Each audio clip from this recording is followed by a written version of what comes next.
Okay. Good morning. I'm Janet Gipsy. I coordinate the Labyrinth for Westminster. The Labyrinth walk here is at 4 p.m. on the third Saturday of the month. It predates or it comes ahead of the Taizé Healing and Wholeness service. And our speaker today is Patricia Newton, a retired physician, but she's been on the Labyrinth Guild at Trinity Episcopal Cathedral for 10 years. And I think Trinity is probably one of the first churches in this area that did have a labyrinth and a labyrinth program. She's an advanced Veriditas facilitator. Veriditas is an international movement for bringing the labyrinth back into modern use. It's an ancient use for meditation and kind of going inward.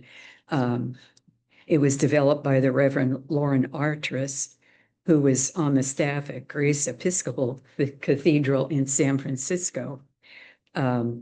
And she developed the Veriditas program for education and for developing speakers and teachers for using the labyrinth. And Trish will tell us about the history and the various uses. And as you saw when you came in, there are different designs of labyrinths. Some are from the Chartres Cathedral, which is where Lauren Chartres, I think, first discovered one and became interested in it. It was developed in the floor of Chartres Cathedral in 1201, but gradually over time went out of use, and she discovered it, realized what it was, and decided it was something we probably needed for modern times. And Trish will tell us more about history and types and uses. Hi, everybody. Morning. So, yes, I'm really excited. I always love to talk about the labyrinth. Now, who here has ever walked the labyrinth? Okay, good. And so we have some people that don't know about them. And so this is a picture of the center of the labyrinth that's at Trinity Cathedral across town. So Avery, here we need to get our, okay. So what the labyrinth is basically a path. It's a walking path that meanders us around this kind of complicated pattern to a center. And I capitalize center because it really is a metaphor, a symbol of one center, the spiritual center, the personal center, the axis mundi, the place where we can feel centered and feel connected to the earth. And then it returns us out, renewed. So it is really a walking meditation that allows us to kind of contemplate as we go into the center, find nourishment, and then come back. Okay, does that make sense? Mm-hmm. Okay, so walking the labyrinth is this pilgrimage, and I'm going to give you a little bit of some history, but this is you can see all of his scallops there. This is St. James, and the Chartres Cathedral that's just south of France, just south of Paris in France, was a major pilgrimage site along the Compostela. And he looks right over the labyrinth. So right over the center of the labyrinth, he's standing there. And there's some people at the bottom of the slide that you can't see. They're pointing down at the labyrinth, saying, okay, this is a pilgrimage. Okay. And so what is pilgrimage? It's pilgrimage. It's just, it's simple, really. It's taking a little time away to go to a special place. In the center of the labyrinth is a special place so that something personal or experiential can happen. It's a place where you can go to be with yourself, be with God, and just allow yourself to be connected and have an experiential time. Okay. So when you walk a labyrinth, this is a very ancient symbol, which I'm going to get into. And what you do, and we're going to have a little example later on, all those little handouts there, they're finger labyrinths. So I'm going to put on some music and we're going to kind of trace the path. And basically, as you do that, is just enjoying the feeling of it, being quiet, and just noticing your experience. There's nothing magical about it, really. It's just kind of noticing your experience. And things that happen we call them a metaphor. I went through a period where every time I entered the labyrinth, I got lost, which really shouldn't happen. But, and then I went, I must be lost about something in my life. And then it actually opened up a whole thing about where I was feeling lost that I wasn't aware of. Okay. So I said, it's a path. It's a meditative path. You go in, you just follow the path, takes you to the center, and then the same path takes you out. Pretty simple. These are the two basic labyrinth patterns. The one down below is called the classical labyrinth pattern. And it's very ancient. We'll talk about it. It goes back 4,000 to 6,000 years all over the world. The one on top is an exact replica of, well, that is not a replica. It is the Chartres Cathedral, taken a picture looking down at it. It's looking at the labyrinth in Chartres. And it's called the medieval labyrinth because in 1200s, all these huge Gothic cathedrals that were made all over France and Europe, many of them, most of them had labyrinths in the nave. So there was something about the creation of these beautiful cathedrals and this ballooning of Christian faith in medieval Europe that was connected to the labyrinth. There are at least 30 of them. Okay. It's not a maze. Like you shouldn't get lost, but you can. So there's no choice point. You know, you follow the path and it just takes you to the center. It winds you around, you know, it goes this way and that way, but it's one path. And interesting, mazes got to be really popular after the Age of Reason in the 16th, when it became a puzzle, became a cognitive puzzle. But a labyrinth is actually a meditative walk. Okay, so these are two labyrinths. It's been in human awareness for all these years. The one in India is thought to be 2000 BC. This one in Spain is probably that old, but a little bit unclear about how old. But there's some that they think that go back even as far as 6,000 years ago. And what's interesting is how 4,000 years ago, you had a similar pattern in Spain and in India. You know, these labyrinths that came up all over the world basically had a similar pattern. It's pretty curious. You know, there's an easy seed pattern to this one, so it can be drawn actually pretty easily. But You know, how did it transfer? And did they come up spontaneously in different places? So this is a classical labyrinth on a piece of pottery. And so there were three in antiquity, there were three very famous labyrinths. The one in Crete, which you may have heard of, one in Italy, and then one in Egypt.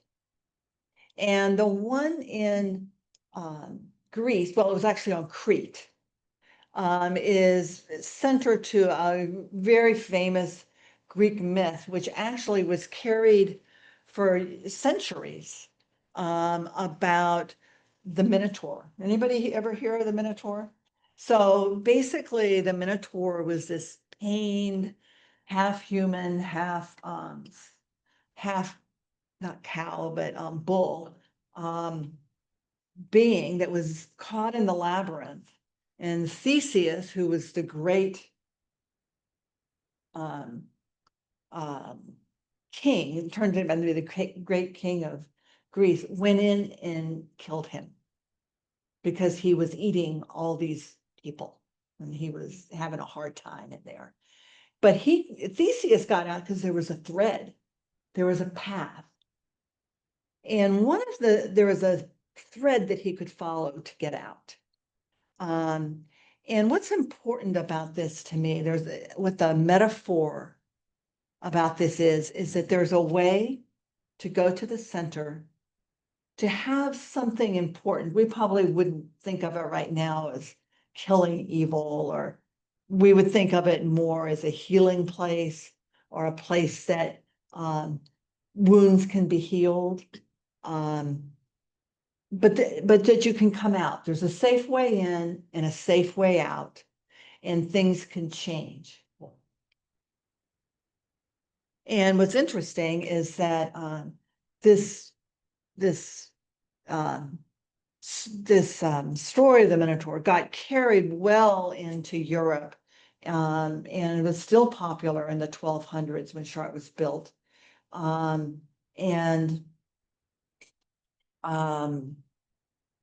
it changed. It changed from Theseus changed to Jesus, and the Minotaur changed to evil. So that was a symbol that really got transferred into medieval thinking. These are Greek coins. Okay. This labyrinths were very popular in Rome. They had these mosaic kind of square. They're very common, and when you see some ancient Roman things, you'll see a lot of labyrinths. This is Theseus killing the Minotaur. Next. There were early Christian labyrinths. This is 324 in Algeria. And you can see that one had a little bit of the thread on it that represents Ariadne's thread. You know, that somebody who loves you gives you a thread that you can follow out. It's a wonderful metaphor. Okay. Then this is another classical labyrinth. Glendalough was a very, very famous monastery in Northern Ireland in 700-800s. And you had to walk over this path, through these Whitlow Mountains, I think it is, down into this beautiful monastery. And this was the stone that marked the path with the classical labyrinth on it. This is the first time, this is also 700s, where it's seen in a book, a Christian book. It's a book of sacraments. That's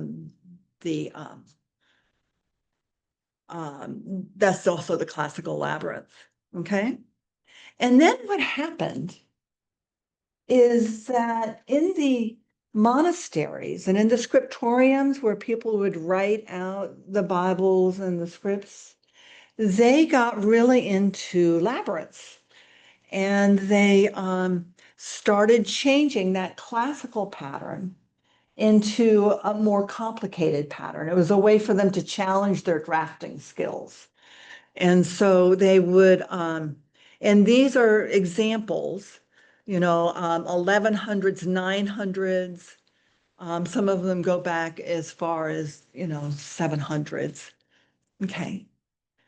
And then in the 1100s, they started putting them on the sides of churches. They would start to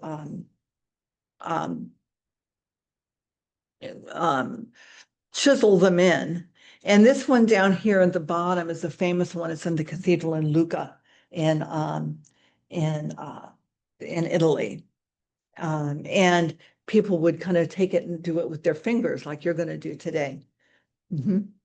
So when I was in Chartres in June, and so and this is a picture I took. I got to see one of these manuscripts. It was from the 900s from Saint Germain de Prés, and it was about this big. And this is the Minotaur that's in there, so that was still that story coming through. It was beautiful. It's just beautiful the way that it is. And it's pretty much got the design of the medieval labyrinth in it. And then 1201, they said Chartres Cathedral, 60 miles south east of Paris. The labyrinth started going into the floors. And so this is the beautiful labyrinth at Chartres.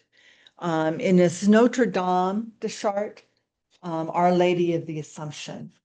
So it's really a massive cathedral to Mary. I'm going to come back about that, but I want to let you know that the story has gone on and on. That stone labyrinths became very popular. In fact, I think on your worship thing today, they put a wonderful picture of a stone labyrinth from Finland. And they were very popular both in churches in Scandinavia, from the 1200s, 1450, all during that, but in the 1700s. And they were stone, and they were very common in these little fishing villages. So can you imagine in 1500s going out into the North Sea on a little fishing boat? They would walk them for safety and for protection before they would go out. And then turf labyrinths, very, very famous in England, over in village greens and in the countryside. And so what we know, I'll show you the picture later, is that the labyrinth, this is Chartres Cathedral here. This beautiful labyrinth I showed you was in use until the mid-1700s. And in the mid-1700s, something changed, and a lot of the labyrinths were removed. They were thinking about removing the labyrinth at Chartres, but the problem is the stones that make it are like 3 to 5 feet deep and go all the way down to the top of the oldest crypt in a Gothic cathedral. So they couldn't remove it. So they covered it up. And what Janet was talking about is Lauren Artres. When she was a canon at Grace Cathedral in San Francisco. And she walked a labyrinth in the early 90s. And thought, oh my gosh, this is an incredible spiritual tool. And spent some time thinking about it, and went over with a group of people to see the labyrinth, the Dean of Grace Cathedral and many other people, and had contacted them. Nobody heard back. So they got there. It was covered with chairs, as it had been for probably 200 years. And they took the chairs off and walked the labyrinth to the tune of the police sirens coming, because they were moving the chairs in the labyrinth. And so they walked the labyrinth. They all had wonderful experiences. And she's been so now Chartres is very open to the labyrinth. When I first went there in the late 80s, what labyrinth? No, they didn't talk about it. Now it's one of their big things that they show. So it's really brought it back to life. So the Cathedral Notre Dame Chartres. And why I'm talk about this a little bit is this is the style of labyrinth that you all have. This is the opportunity that you have to walk before you go into your Taizé service. It's a very ancient, it goes back to Celtic times. There was a fire in 1194 that kind of almost leveled it. And it was rebuilt with all the stained glass, all the labyrinth in 26 years. It took 150 to build Notre Dame in Paris. It was a great cathedral university. And so next one. And one of the reasons it was so great is because of this.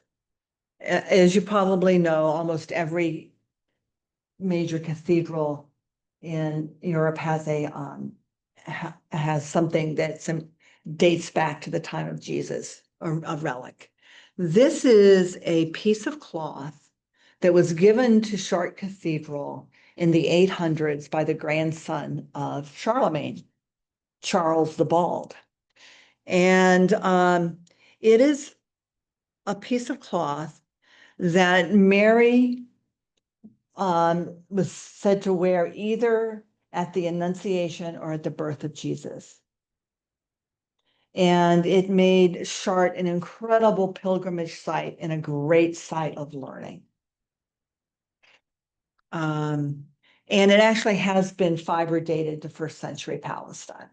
So it was at least there. And you can see some of Chartres is also known for a World Heritage Site for it's the best collection of 12th and 13th century stained glass. You can see the beautiful stained glass. Okay. So just to give you an idea of this, these are this is looking west. This is the west facade with the candles around the labyrinth. And Chartres is known for its blue because they actually used cobalt. It's cobalt blue because they used cobalt, which was really, really toxic to their fingers. And so these are blues that cannot be reproduced. This is actually an 1100s depiction of the Blue Virgin. She's very beautiful. She did not burn in the 1194 fire. Okay. And this is some of the color of blue. This is touted to be one of the most beautiful stained glass windows in the world. And it's right there around the labyrinth. And what it is it's the lineage of Jesus through Mary. This is Jesse down here, and you go through David and all those folks. Okay, next. And around the labyrinth are these stained glass windows that tell the Christian story. So the Annunciation, let's go back to the Annunciation. The beauty in which they have in these stained glass windows, just the movement of Mary and the looks on their faces and how they got such emotion in them. They're lovely. This is Mary and Jesus receiving all the energy and all the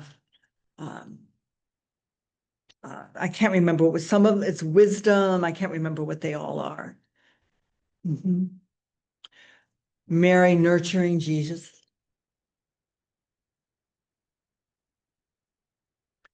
The crucifixion. In Chartres, all the crosses are green. as a symbol of life, as a symbol of, there's nobody buried in Chartres Cathedral. There are no tombs there. There are people that are buried outside, but not inside the cathedral. And so, okay, let me go on. And then the resurrection. Okay, go on. So now they have walks every Friday where they open up they take the chairs off, and those chairs are not heavy, not light. I mean, I have moved them, and they they pick them up every Friday, move them off, and people can walk in this beautiful space. You can see the multiple tiers of all of the windows, and it creates a very special place. And I think, can I see my next slide? I can't remember. Oh, okay. And why they're beautiful slides, but why I'm showing you is to show you that when this design was created, it was created very purposely. And it was placed in a very central part of the cathedral. And it's interesting to me that at the time that it was built, this idea of kind of personal, the connection was all through the priest.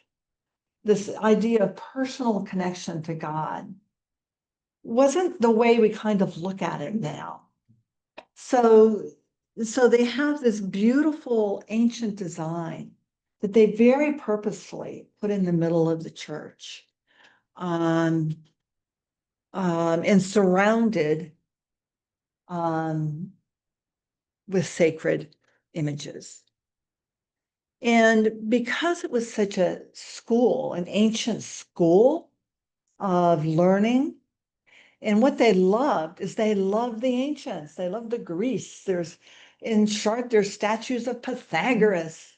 They have all the signs of the zodiac. So that they were really, and you can see this, you have the multiple standing on the shoulders of the ancients. So that was the thing. So they were bringing in what they considered to be ancient knowledge. Oh, there he is, Pythagoras. We know of him of the head of the for his geometry. But he actually is a pretty interesting guy. He had a whole spiritual group where they would listen to the stars. They would kind of, he was pretty interesting. And what he was known for in Chartres is music, because he brought the ratios and the music and the understanding of how all of that went together. And so that's why, and so when they built Chartres, there's a place that you can stand in the center of the labyrinth, and you can go, and the sound will travel all the way up the nave, around and back to you. So the acoustics are amazing. Next. And sacred geometry. So at that time, they did not have AI. They didn't have anything close. They had masons that used their little masons thing. They put these things together from that. And the geometry was considered the building blocks of God. And so 3 is the Trinity in the spiritual world, 4, the material world, 7 weaving together of those worlds, and 12 the most magical and mystical. These are the kind of the meanings of these sacred numbers that they used. So let's look at the labyrinth.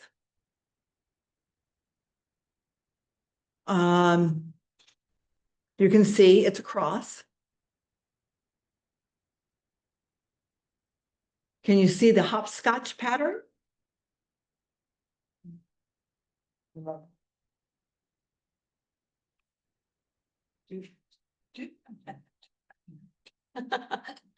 was a hopscotch pattern that a lot of us grew up with. It's actually from the Kabbalah, and is a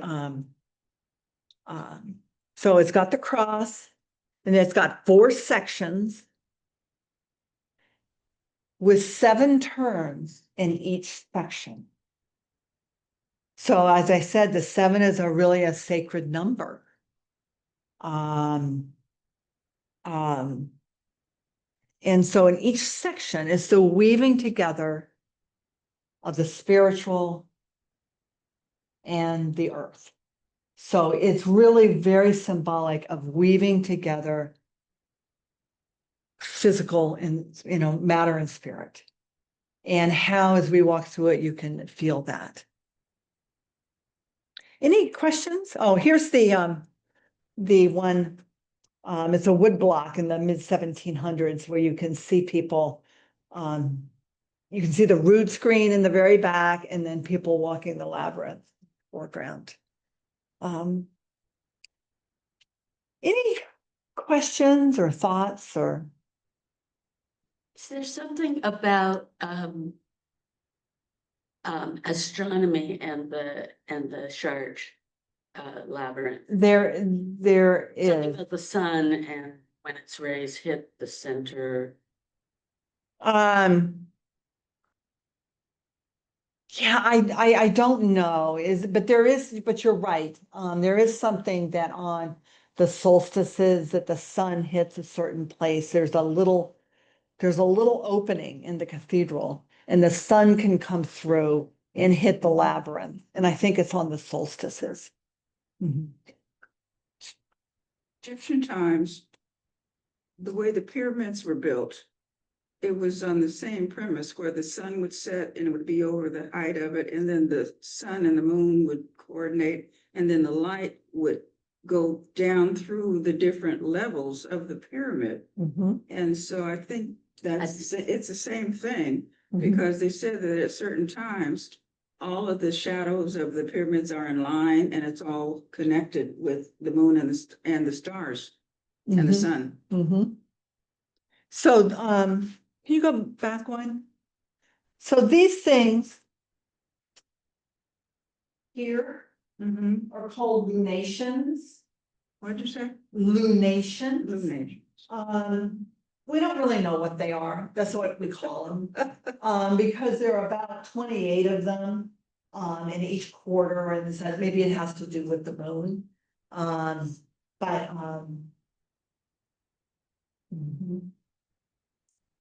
then what I thought I would do. The numbers, you said 7 terms, 4 sections, and what were the other 3? What? So there's 3, which is the spirit world. Okay. 4, which is the material world. Earth, water, air, and fire. 7 weaves them together, and 12 is probably a very magical number. Okay. And then let's go into the next one. I thought what I'd do is, you saw the handouts there, and if there's some labyrinths, some finger labyrinths here, and there's some out there. I was going to put on I'm going to read when I was in Chartres for the walk, they handed out a piece of scripture that I was really touched by. So I thought I would read that to you. We'd put on some music that is really 13th century music. So it would have been around at the time that this was built. And and do a little bit of a finger labyrinth walk. We have until 1/4 after, right? Is that right? And so you can come up and grab some of these. You can go in the back and grab one. They're both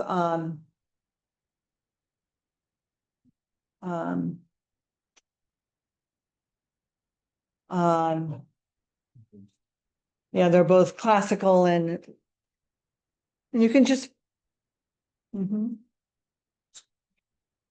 And just before we do that, And I'll put one up here.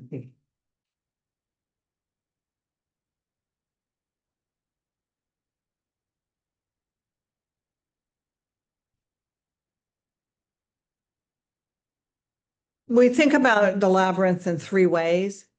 Well, we think about it in a lot of ways, but one is as you go in, it's kind of releasing, it's quieting the mind. And so our mind is never quiet, that we may struggle with quite a bit. That is if while you do this, just noticing what comes up and trying not to engage in it, if that makes sense. Just noticing what comes and just keep, kind of feel the nice movement of the labyrinth.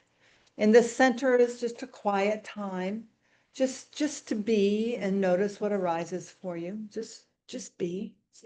And then as you return, we also, it's returning, redoing, rethinking, re-experiencing. It's the time where things are kind of integrated.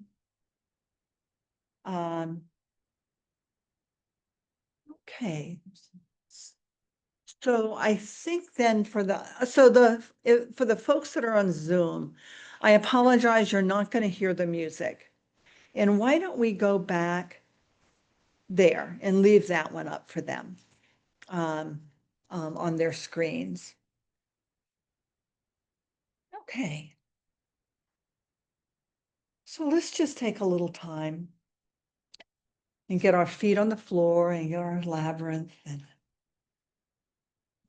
let's just take 3 breaths. 3 breaths that seem cleansing. Took something to get here today. The world's unsettled. Breathe it in, breathe it out.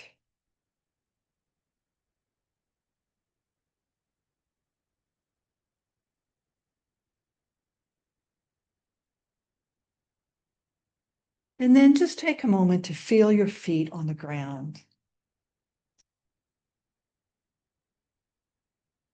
And imagine that there's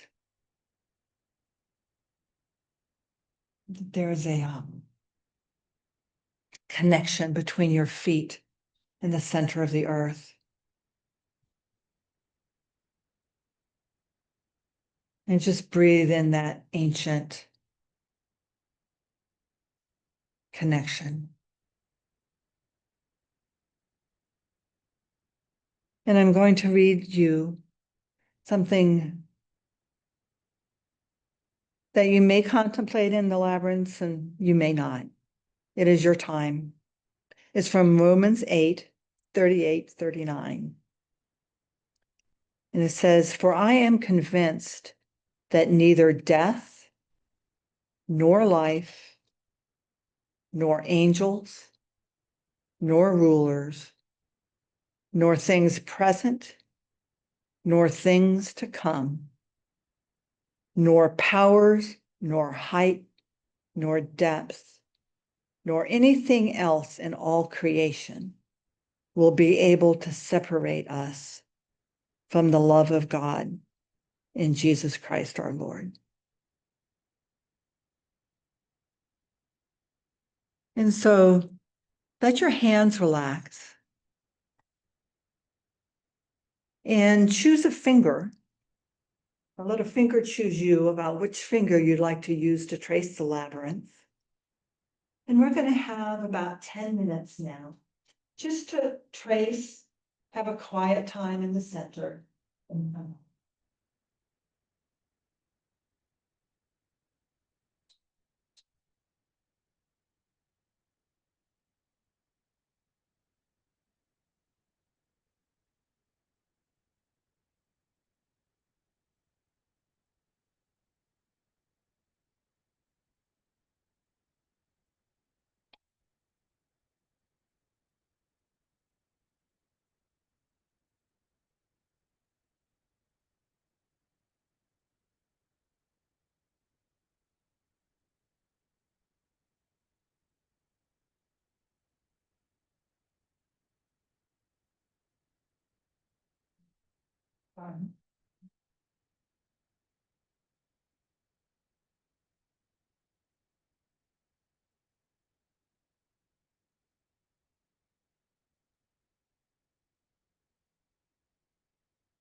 We'll have about 10 minutes.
So just take a minute or two to kind of finish up.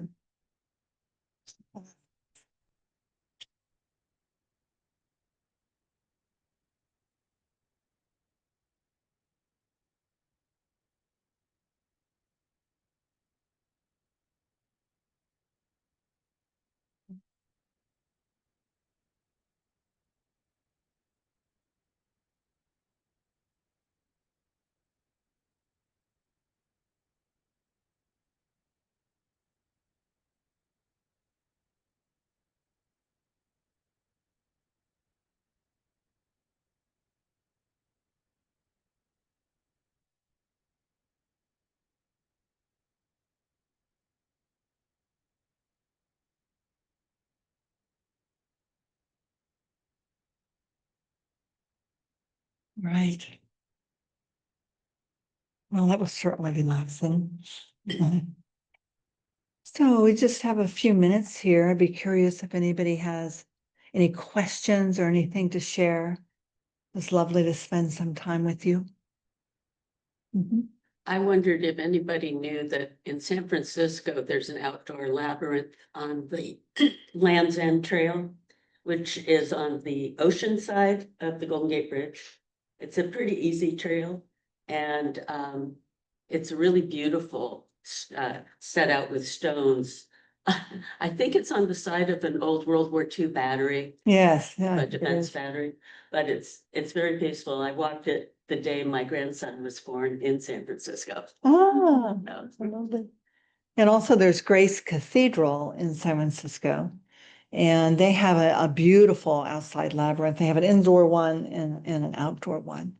And just in case you're interested, there's a thing called World Labyrinth Locator that you can Google. And wherever you are, you can put that in and it'll tell you labyrinths within 10 miles of you.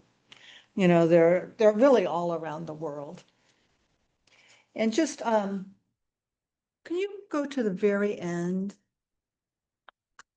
Yeah, to the last two slides.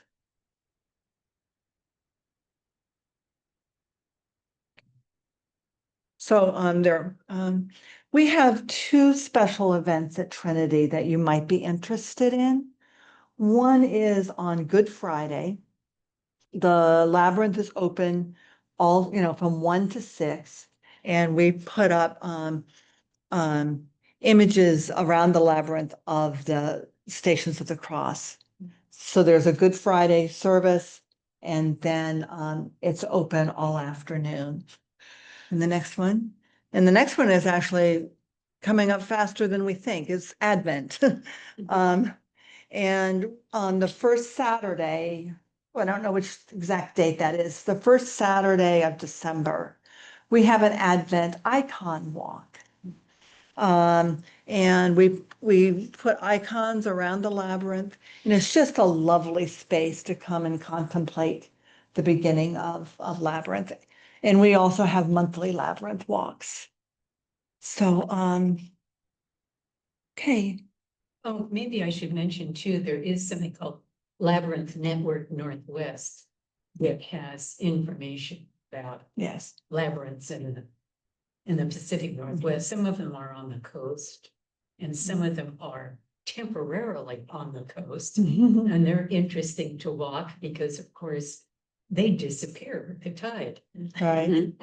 There's But a famous one but down in, several other churches in this area also have labyrinths. And what is it called, the Northwest? Labyrinth Network Northwest. And you can get on their mailing list, and they send out mailers about all the important events in the Northwest on labyrinths. You may have mentioned this and I missed it, but with church type labyrinths, do any of them have dead ends? And then do you always end up walking the entire pathway that is within the labyrinth? Yes. Yes, so none of them have dead ends. And that wood block that I showed, it describes that one of the things that's interesting about the labyrinth is you go over every single piece of area. It's kind of like doing your own reflection. It's like going through all the different parts of your, your life, and you go over the whole ground before you get to the center. You incorporate everything in. Yeah. Yes, I was gonna say, when you were talking about the icon walk, I took a class from Jane, I can't think of her last name. Uh-huh. And she showed us how to do dances Yes. on the Brick and labyrinth. ball. Right, and it was very meditative, and our class was one that was able to carry the icons when they displayed them, and that was Yes. just very, very nice, Yes. very, Yeah. very. Yeah, they did. There are a lot of traditional dances that they did on the labyrinth. You, it's like there's no escape without going back through the labyrinth. I'm not, you can walk out. Well, I was just thinking going back. Oh, yeah. So when you're walking it, how do you manage all that? There are a couple of things. One is it gets to be a bit of a flow. So if somebody's coming towards you, you can just, step over and they can go past, and then you can go forward. And at the turns, there's a little place here to step out. So if someone's coming towards you, you can just kind of step out. It works out pretty well. And we do a thing called soft eyes. You have to keep your eyes open, but you're not looking at everybody and saying hi. So you're just kind of in your own space, and they just kind of move around. You've seen this with my finger. Trying to trace this with my finger, with my eyes closed. Takes total concentration. Yes. You can't have thoughts, anywhere else. And it just, grabs your total focus. Yes. I just thought that was very interesting, Yes. how that works. That's a great insight, because it's actually a little bit similar when you walk, because you have to keep present. There's something about being present and following the lines and having your attention there that just kind of naturally allows us to quiet the mind and focus. It's Lauren Argis, who started Veritas, said, I was a failed meditator, she said, because I couldn't quiet my mind sitting still. She had to move. Other. It's at the end of my ink pen. Uh-huh. And that helps me stay focused. Doesn't Sometimes my finger just doesn't. do it. Yeah. We also have monthly finger labyrinth walks through Trinity. And on the handout there, if you just go to our website, and go under, I think it's arts and music, we have a whole website there. And third Monday at 7, we do labyrinth walks started in the pandemic, and we've been going on ever since. Feel free. Okay, great. Gone over a little bit, and I know you need to get upstairs. Yeah, it was a pleasure talking to you. Trish, when you were at Chartres, did you ever meet Malcolm Moore? Oh, yeah. Is He's was still there. He's still there. I heard him the first time in 1973. Oh. Yeah, I was a college student. Yeah. And then we went back, my husband and I, with our children. I know Jesus, except for not a little short. It's one sound, you're just put them out. Because they were 3 and 6 at the time. I did once. But it's just music. This is on your. Yeah, this is Went to the lab. so these are for you to take. Great, thank you. If you get off the Golden Bridge and